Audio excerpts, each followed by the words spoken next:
الحمد لله رب العالمين والصلاة والسلام على رسوله الأمين على حبيبنا محمد وعلى آله وأصحابه أجمعين أما بعد السلام عليكم ورحمة الله وبركاته. Бүгін Алла жазса кезекті жәннатпен сүйіншіленген сахабаның хадисмен танысатын боламыз. Ол Абдулла ибн Амр ибн Харам радиаллаху анху. هو عبد الله بن عمرو بن حرام الأنصاري ثم السلمي أبو جابر. Ол Абдулла ибн Амр ибн Харам al-Ansari, яғни ансарлардан болған сахаба. ثم السلمي тайпадан болған Абу Джабир дейді. Джабир деген сахабаның әкесі болған. Джабир ибн Абдулла ол да атақты сахаба. Соның бір сөзін атай кетейік бұл жерде. Джабир айтады, менің әкем Ухуд шайқасының алдында әуелгілердің қатарында қаза тапқандар қатарынан болам деп үміттенем деп айтқанда. Джабирді шақырып, Абдулла Джабирді шақырып солай айтқан екен да. Сондықтан қыздарыма жақсы қарағайсың деп өсиет айтқан. Артында қыздары болған Джабирмен қатар. Сол себепті Абдулла Джабирге Ухуд шайқасына қатысуға тыйым салған. Джабир радиаллаху анху қатыспаған Ухуд шайқасына. Шахид ал-Ақабата ва Бадран. Ақаба антына қатысқан және Бадр шайқасына да қатысқан Абдулла ибн Амр. Минан нуқаба истушхида яума Ухуд. Ансарлардың ішінде, тайпалар ішінде өткенде айттық қой, басшылары болады. Солардың бірі болған. Ухуд шайқасында қаза тапқан. وَدُفِنَ مَعَ صَفِيهِ وَوَدِيدِهِ عَمْرِ بْنَ الْجَمُخ.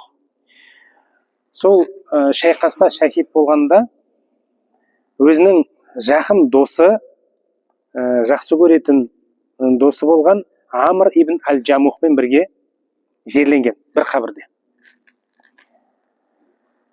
كَلَّمَ اللَّهُ رُوحَهُ بِالْكَفَاحِ. Оның рухымен Алла тағала тікелей сөйлескен дейді. Қазір Аллаша танысатын боламыз қалай. وَأَظَلَّتْ مَلَيْكَةُ جِسْمَهُ بِالْجَنَاحِ. Және періштелер оның денесін, тәнін көлеңкелеп тұрған дейді. قَاتَلَ الْمُشْرِكِينَ بِالْجَدِّ وَالثَّبَاتِ. Мушриктерге қарсы табанды соғысқан, шайқасқан. فَقَتَلُوهُ مُحْتَسِبًا أَنْ تِسْعٍ مِنَ الْبَنَاتِ. Шахид болған кезінде негізінде ода артынан 9 қызы қалған екен. Кәне Абдуллах Ақабиян Бадриян Нақибан кәне Нақиба мин Бани Салима хуа вал Барра ибн Марур. Жоғарда айтылды, Ақабаға және Бадр шайқасына қатысқан басшылардың бірі болған.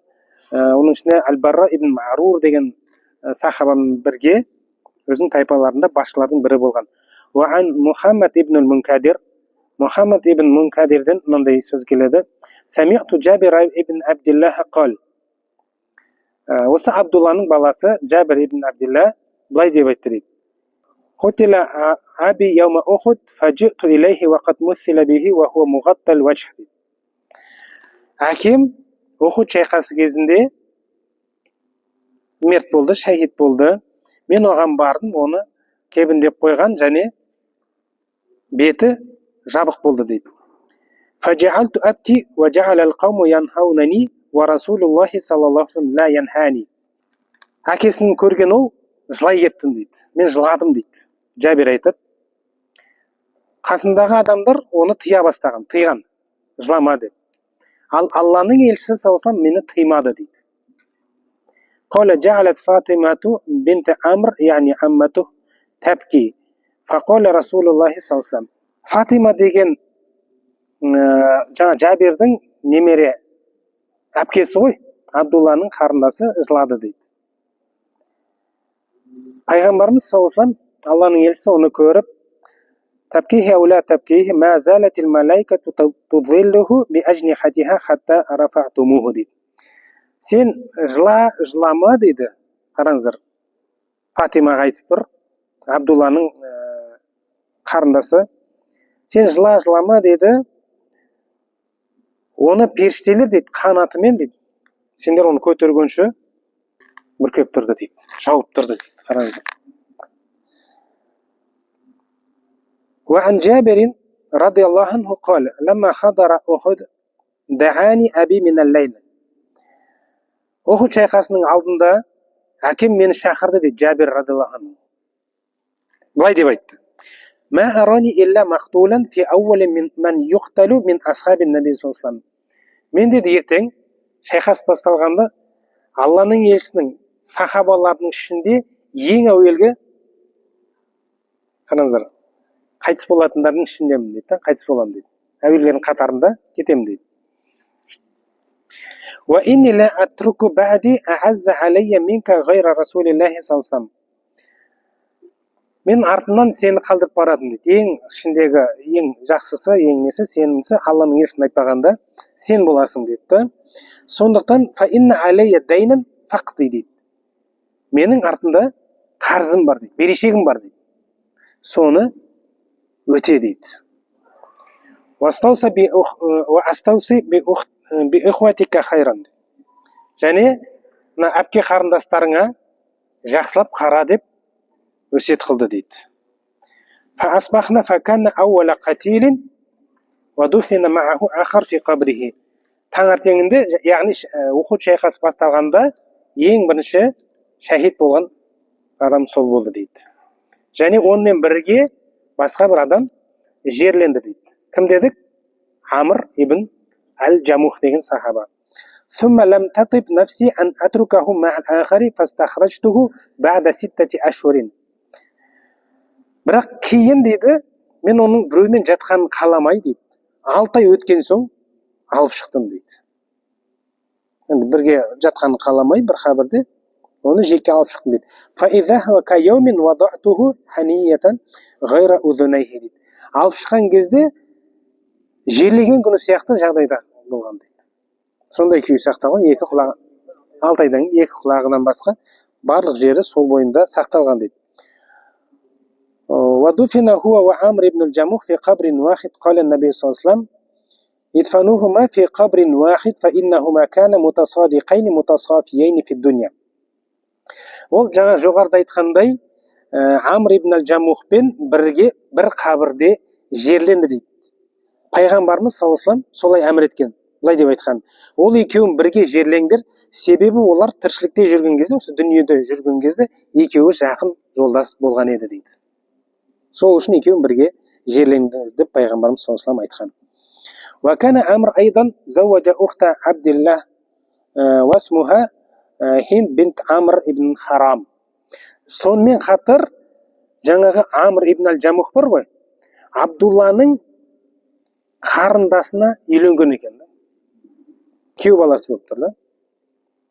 Екеуі дос, және Абдулла досының қарындасына үйленген екен. وعن عامر الشعبي رحمه الله قال حدثني جابر رضي الله عنه أن أباه توفي وعليه دين. Амир Аш-Шаби деген кісі рахимахулла Жабир радиаллаху анху былай деп айтқан жеткізеді. Оның әкесі қайтыс болған кезде қарыз болған дейді. فأتيت النبي صلى الله عليه وسلم فقلت. Жабир айтады, мен дейді пайғамбарымызға саллаллаху алейхи ва саллям келіп былай дедім: инна аби тарака алейхи дайнан ва лайса инди илля ма юхриджу нахла. Пайғамбарымызға келіп Жабир айтқан: менің әкем қарыз қалдырып кетті дейді. Ал менде оның құрма бағы шығаратыннан басқа еш нәрсем жоқ дейді. Вала яблугу ма юхриджу синина ма алейхи. Және бірнеше жыл шығарғанның өзінде де сол қарызды жабуға жетпейді дейді. Фанталақа маи ликай ла юфхаша алейя ал-ғарма. Сөйтіп пайғамбарымыз саллаллаху алейхи ва саллям менімен бірге әлгі қарызға берген адамдар бар ғой, соларға бардым, кредиторларға барды дейді пайғамбарымыз саллаллаху алейхи ва саллям менімен бірге. Аналар кішкене қатты сөз айтып қалмас үшін дейді. فمشي حول بيدر من بيادر التمر فدعا ثم آخر ثم جلس عليه فقال انزعوه فأوفاهم الذي لهم وبقي مثل ما أعطاهم дейді. Сөйтіп құрма бақтарын аралап пайғамбарымыз саллаллаху алейхи вассалам онымен бірге. Артынша дұға тілеп отырып, сосын сахабаларына не деп тапсырған, жаңағы қарыздарын өтеген дейді. Сонда жинап нетіп берген, дұға тілеп, содан кейін сахабалар да жәрдемдесуі мүмкін. Сонда қарыздарын жауып, сол анау хұрмасының берекелі соншалықты, сен тағы да сондай қалды дейді. Қарыздарын жапқан және соншама қалған дейді тағы да. Варадатил бишара лаху бил джанна мин хадиси Джабир ва Аишата ва саактасиру аля хадиси Джабир. Абдулла ибн Амрды жәннатпен сүйіншілейтін хадис Джабирден келеді, Айша анамыздан келеді. Бұл жерде біз Джабирдің риуаятымен шектелеміз дейді. فعن طلحة بن خراش قال سمعت جابر بن عبد الله يقول. Талха ибн Хираш деген кісі Джабир ибн Абдилла былай деп айтқан естірген жетседі. Ләмма қутила Абдуллах ибн Амр ибн Харам яума Ухуд лақияни Расулуллахи саллаллаху алейхи вассалам. Әкесі Абдулла ибн Амр ибн Харам Ухуд шайқасында қайтыс болғанда дейді, шахид болғанда, маған Алланың елшісі кездесіп былай деді дейді. Я Джабир, аля ухбирука ма қала Аллаху ли абика. Әй Джабир, Алла тағала сенің әкеңе не айтқан жайында хабар берейін ба дейді. Алла өзі сенің әкеңе не айтқан хабар берейін ба дейді. Вақола Яхия фи хадис. Кейін хадисті былай деп айтылды дейді. Фақола я Джабир. Әй Джабир, мали арака мункасиран. Пайғамбарымыз саллаллаху алейхи вассалам Джабирге, мен сені неге соншалықты қайғылы жағдайда көріп тұрмын дейді. Неге мен сондай жағдайда көріп тұрмын дейді. Қола қулту я Расулалла, истушхида аби ва тарака айялан ва дайнан. Я Алланың елшісі, менің әкем шахид болды, және артынан бала шағасын қалдырды, оған қоса қарыздары бар дейді. Қарыздарымен қалдырып кетті дейді. Қола афала убашшурука бима лақияллаху бихи абак. Мен саған Алла тағала сенің әкеңді қалай қарсы алған айтайын ба дейді. Қалай сүйіншілеген айтайын ба дейді. Сүйіншілейін ба саған дейді. Фақола бәлә я Расулалла. Ол не деді? Әрине я Алланың елшісі, айтыңыз дейді. Қола ма калламаллаху ахадан қат илля мин вараи хиджаб ва каллама абака кифахан. Алла тағала пендесімен сөйлескен уақытта дейді, перде арқылы сөйлеседі. Бәрімен перде арқылы сөйлескен. Ал сенің әкеңмен пердесіз сөйлескен дейді. Яғни Алла тағала Абдулла ибн Амрмен пердесіз сөйлескен. Келей сөйлескен. Фақола я абди таманна алейя у'тик. Сөйлескен кезде Алла тағала не айтады? Ей құлым, қалағаныңды сұра, мен саған берейін дейді. Қаула я Рабби тухйини фауқтал фика фәниятан. Маған, қараңыздар, жан беріп қайта тірілт, мен тағы да шайқасқа қатысайын дейді. Сетіп шайқасқа қатысып, тағы да осы жолда шахид болайын дейді. Қараңызшы, шахид болған адам, Алла тағала онымен сөйлесіп отыр. Не қалайсың дейді, ол не тілеп отыр? Мені тірілт, мен тіршілікке барып, қайтардан сенің жолында шайқасып, сол жолда шахид болайын дейді. Фақаля Раббу субхана. Алла тағала былай дейді. Иннаху сабақа минни аннахум илайха ла ярджиун дейді. Мен алдын ала бұны жазып қойғам дейді. Яғни қандай да бір адам дүниеден өтті ме, ол жаққа қайтпайтынын дейді. Алла тағала осылай жазып қойған болды. Ешкім бұл дүниеге қайтпайды. Қоля я Рабби фааблих ман вараи. Енді Абдулла ибн Амр не деп айтады? Я Алла тағала, я Раббым, менің артымдағыларға жеткізгейсің дейді хабарды дейді. Оларға да осы хабар жеткізші дейді. Не болған? Қоля фаанзалаллаху та'ала. Жабир айтады. Алла тағала келесі аятты түсірді дейді. Қандай? Астағыз билла. وَلَا تَحْسَبَنَّ الَّذِينَ قُتِلُوا فِي سَبِيلِ اللَّهِ أَمْوَاتًا بَلْ أَحْيَاءٌ عِنْدَ رَبِّهِمْ يُرْزَقُونَ. Али Имран сүресінің 169 аятын түсірді дейді. Ол жерде Алланың жолында мерт болғандарды, яғни өлгендерді өліге санамаңдар. Керісінше олар тірі Раббыларының хұзырында ризықтарын алуда дейді. Алла тағала осы аятты осы себептен түсірген дейді. Абдулла ибн Амр сұраған, онда хабар жеткіз дегенде, артында қалғандарға жеткіз дегенде Алла тағала аят түсіргенде, сендер Алланың жолында өлгендерді өліге есептемеңдер, санамаңдар дейді.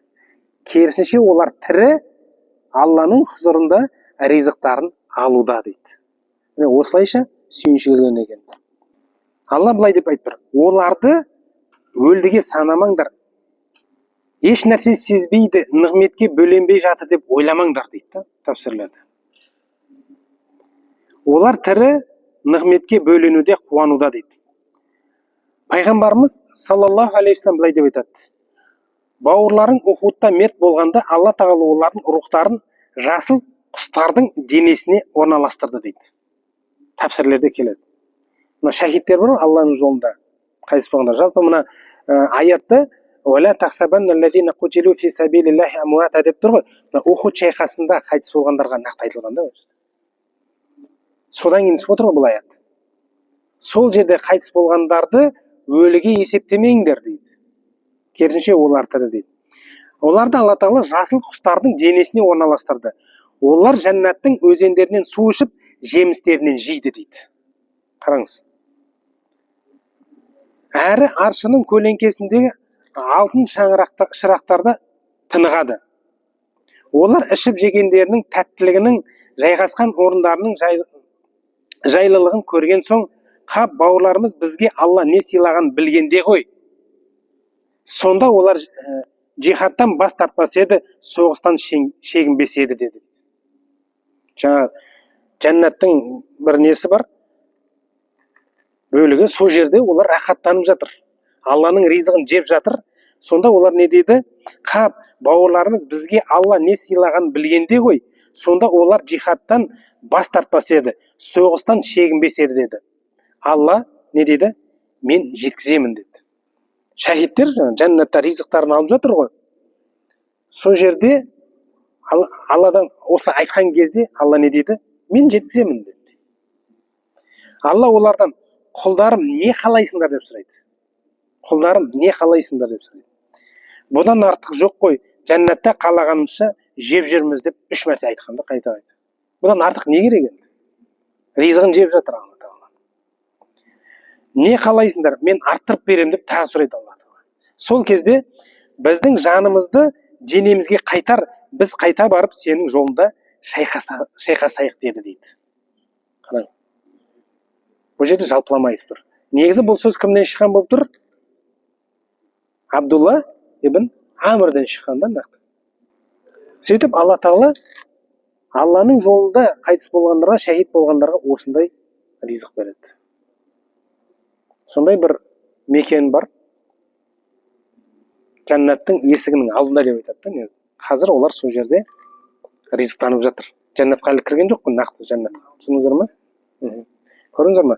Алла тағала солай сүйіншілеген екен. Ибн Аббас былай деп айтады: пайғамбарымыз саллаллаху алейхи вассалам шәһидтер бәріқта. Бәріқ деген не? Жұмақ есігінің алдындағы өзен, жасыл күмбез ішінде дейді. Жасыл күмбез ішінде. Жасыл бақшаларда оларға жәннаттан ризықтары таңертең және кешке түсіп тұрады дейді. Таңертең кешке ризықтары оларға беріліп тұрады. Алланың ризығына олар рахаттанып бөленіп жатыр. Сондықтан оларды өлі деп есептемеңдер, санамаңдар деп Алла тағаланың өзі айтқанда. Міне қандай сыйлық. Абдулла ибн Амр ибн Ал-Харам осындай хадиспен сүйіншіленген екен. Баршамызды осындай сахабалармен бірге жәннатта болуымызды нәсіп етсін. Субханакаллахумма бихамдик, нашһаду ан ла илаха илля ант, настағфирука ва натубу илайк.